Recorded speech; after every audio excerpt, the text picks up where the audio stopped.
Okay, we're starting, damn it. All right, you ready, Victor? I am ready. Let's do this. Welcome to the Easy Awakenings podcast, episode 4. What's this episode about, my friend? Meditation. Meditation. Ooh, yeah. Meditaciones.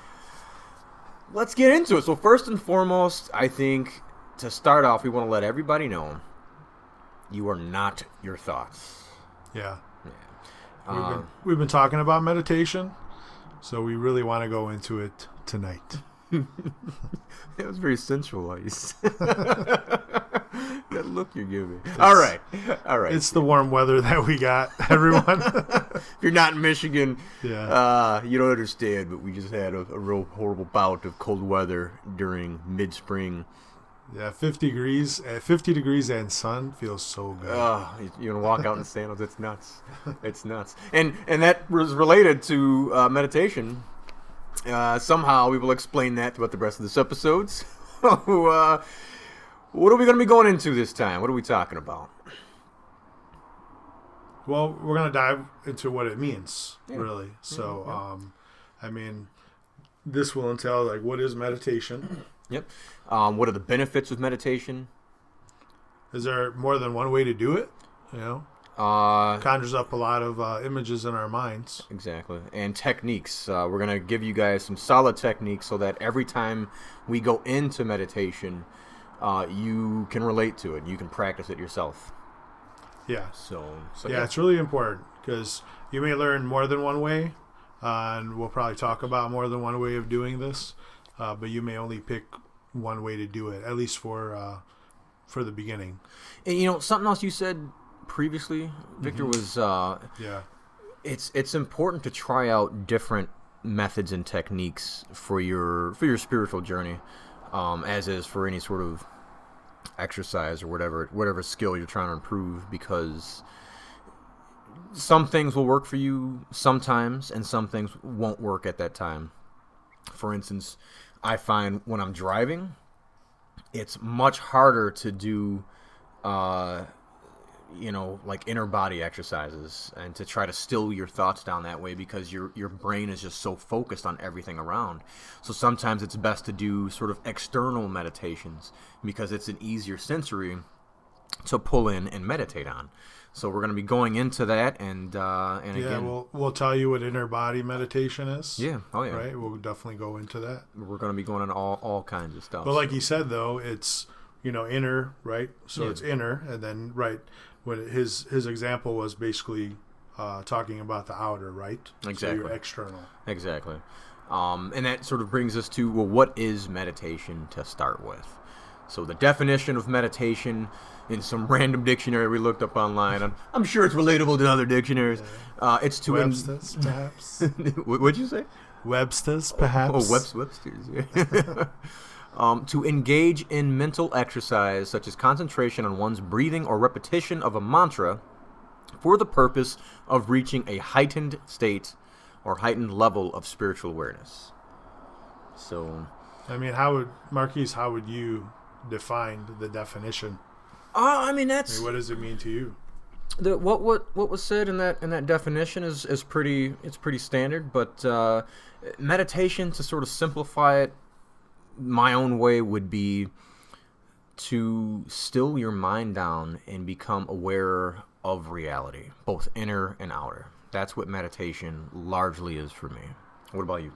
Yeah, I would agree with that, definitely. I would also just add to it by saying you're getting in touch with some sort of inner space and creating a gap between your mind or the mental noise and the rest of your body or the breath or what happens to be your meditation technique for that moment. Yeah, that's good stuff. Is there anything else we'd like to add to it? I know those are pretty basic. They're not really basic, but those are. I know that sort of covers everything in it. But is there anything else we want to add to those definitions? Or? Yeah, it's pretty surface, right? Yeah. So we're definitely going to go in deeper. Yeah. And again, this is something we'll kind of talk about later on. But meditation there are actually several definitions for meditation.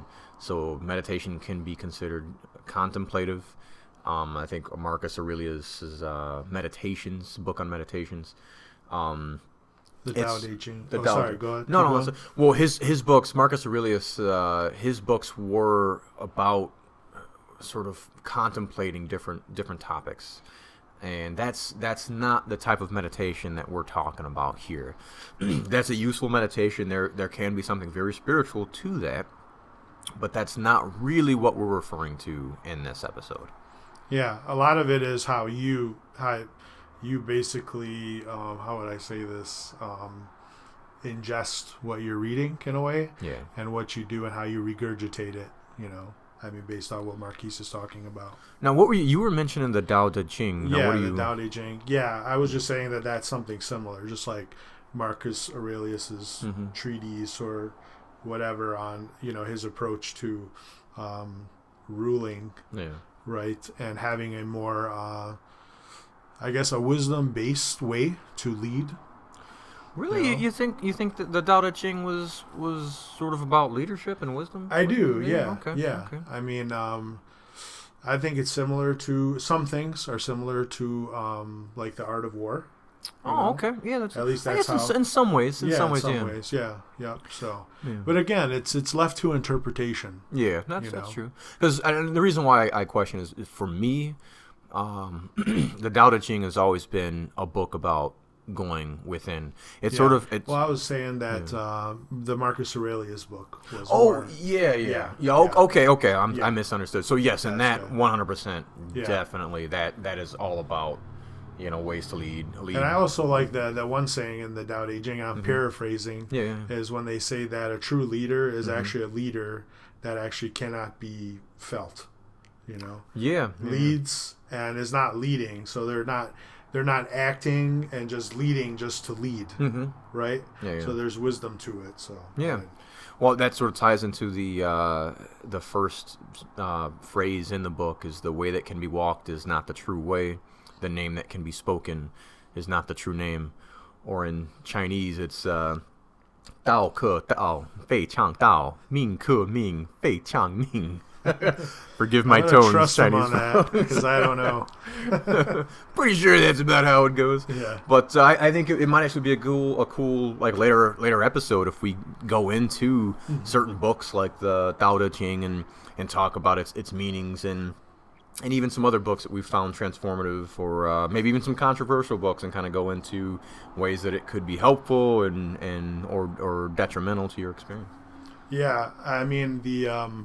Being able to take it at face value, these books, and we're going to get back to meditation, definitely. Yeah. But it's really the way you take it, as long as you're not too obsessive about things and as long as you don't attach to things too much. And because anything you could take can be a way to, I guess, like impose your will on other people. Sure. And sometimes expect them to believe the way you believe. Yeah, that's huge. Yeah, we'll do an episode on belief. That would be nice itself, and because it would be great to go into, and then this is the big taboo one, the Bible. that's a book that's a really sensitive topic, but it would be a good thing to go into and to talk about and kind of not just dissect, but talk about the importance of its role in society and how it can actually become a very non-religious spiritual book, as well as a helpful book for people who are religious. So, in terms of your personal spiritual journey. But So moving on, back to meditation. What are the benefits of meditation? Well, definitely for me, as one of the first things that popped into my own mind is meditation reduces stress. It does. It does, yeah. So how would meditation reduce stress for you? Give us maybe an example. It just really lightens your load. So it lightens your mental load. It lightens. It gives you actually an overall sense of lightness. Like your whole body. Yeah. And that way, when you do experience something, stress, usually right, it's an external thing. Something happens. Oh shit. Right? So when you're able to come from a meditative position and just observe what's happening as opposed to creating a lot of external things around it, right? Like the story, as we may call it. Yeah, that's true. And again, when you meditate, and when you like not just meditate for a couple of seconds, but when you make it into a practice and it sort of builds your I think Oprah was the person who coined this term, your spiritual muscle. It will absolutely help you when you do encounter stressful situations. It'll help to keep your stress levels low during that time. But I guess in addition to that, I mean, meditation can also improve your concentration. So when you're less stressed out, it's easier to concentrate. And on top of that, your head is just much clearer. You kind of refrain from, and this happens so much in our society, is multitasking. I mean, I know from my own personal experience, you go on a job, you're expected to multitask. But I find that that actually decreases your overall quality of living, but also the quality of your work, right? Your career. Absolutely. And this is something that a lot of people can attest to. Jobs today are almost all about hitting the numbers, right? Some jobs, they don't even give a damn about the actual work itself or the actual product or the creation. They just want to make those numbers met, because this dude's got to make sure his boss isn't yelling at him. He's got to make sure his boss isn't yelling at him. And it just leads to a very stressful trickle-down effect of stress. And often, a lot of us, we can't leave at this very moment the jobs that we're in. So being able to meditate at work, at home, but bringing this meditative sort of strength to work will 100% be able to help you out. It may not solve your problems. There's still action to be taken, but it will definitely help you during these troubling situations. And again, I'm sorry to cut you off. No. We're going to go into techniques that are going to help you out with that. Yeah, and it really helps with you not taking whatever it is you experience home. I mean, seriously. Yeah. How many times did you go home and you bring work with you? I mean, I don't know many people who don't actually do that or experience that. Oh yeah.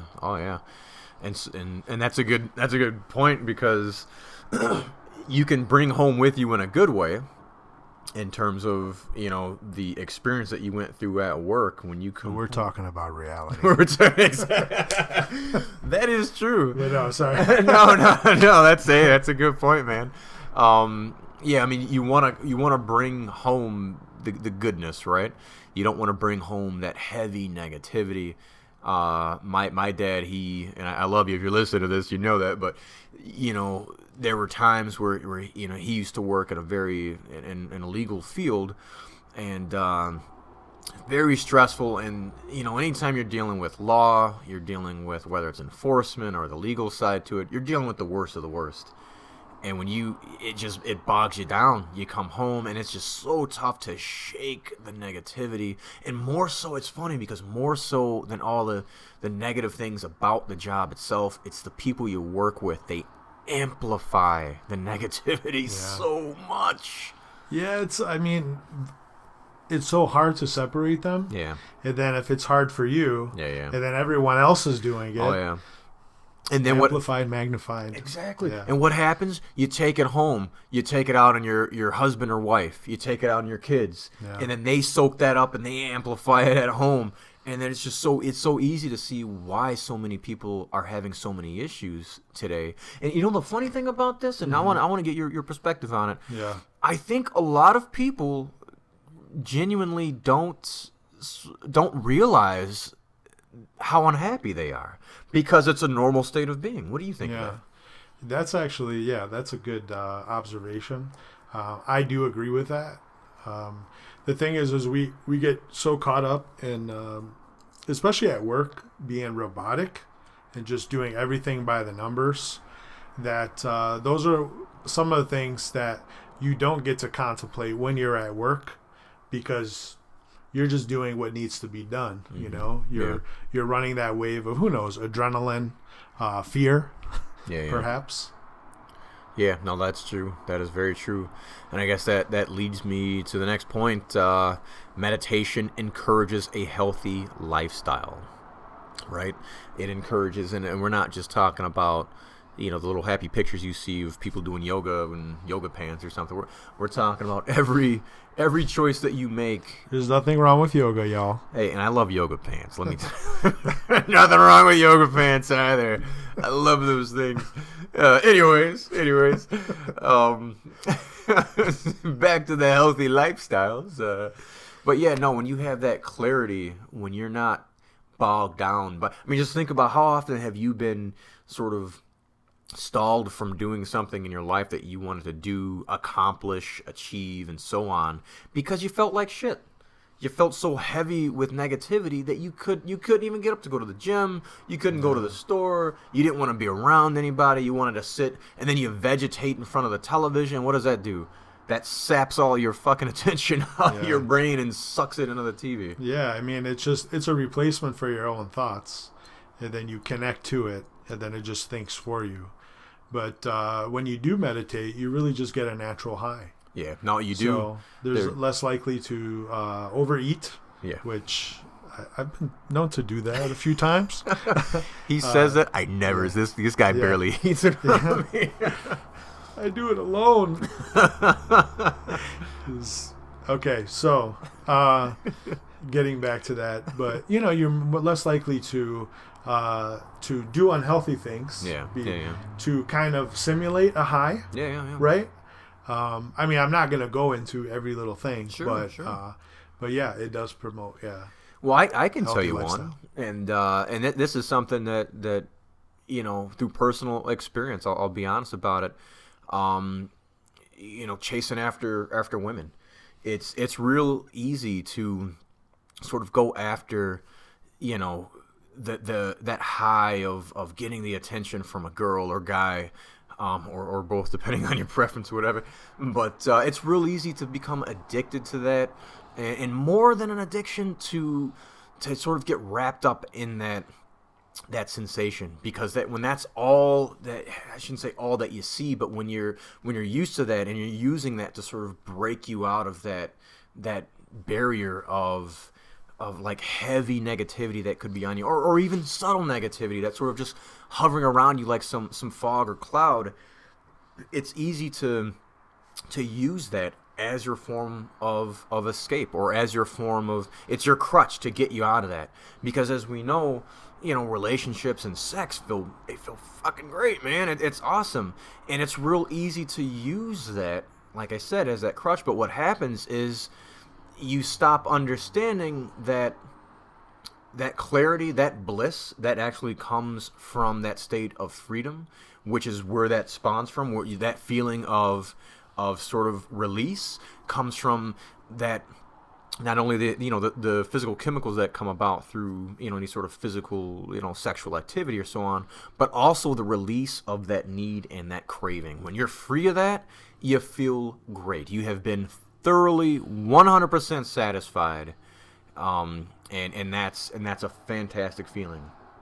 But through meditation, not as a replacement to relationships or sex or anything, but to use that as its own form of freedom from the desire. It's okay to desire, but to have the freedom from desire, to not be controlled and enslaved by it, is an absolutely amazing feeling.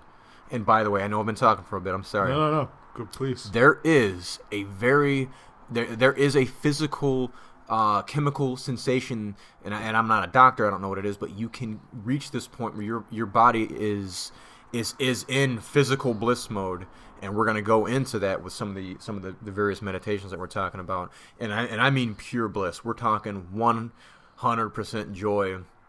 You could be sitting down in a chair doing absolutely nothing, which is actually the preferred method in this case. So, yeah, and it leads to the next one. The practice of meditation increases self-awareness. So, I mean, what is self-awareness exactly? Right? It's the awareness of self. Yeah. to kind of expand on that, it's a way to live, right? So it's a way to live from inside out. So you're always aware of your energy. You observe the outside world without getting pulled in by it, right? So everything that happens around you doesn't necessarily need a reaction. So you're driving, somebody cuts you off. Okay, that happened. You just kind of look at it. And I've talked also about this in an earlier episode where I say, look at things like it's a movie. It is real, but there's actually something about it that's actually not real. Yeah, that's true. Connected to that, of course, increased happiness.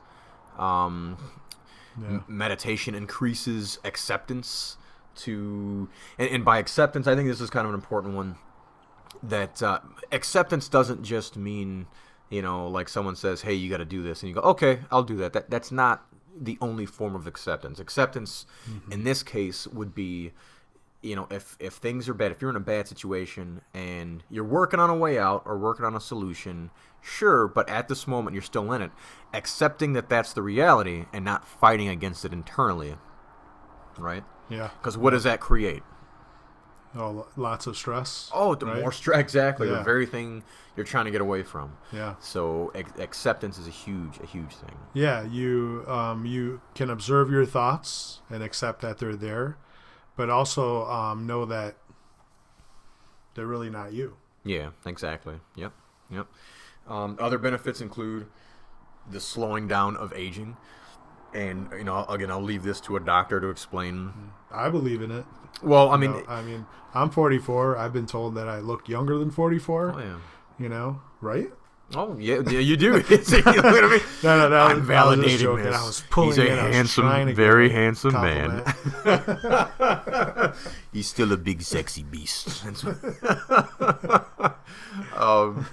But it does. And what happens is when you're stressed out all the time, and let's just put it this way: give it a shot, be the proof for yourself. But I don't think anyone wants to walk around with a scowl on their faces all day long.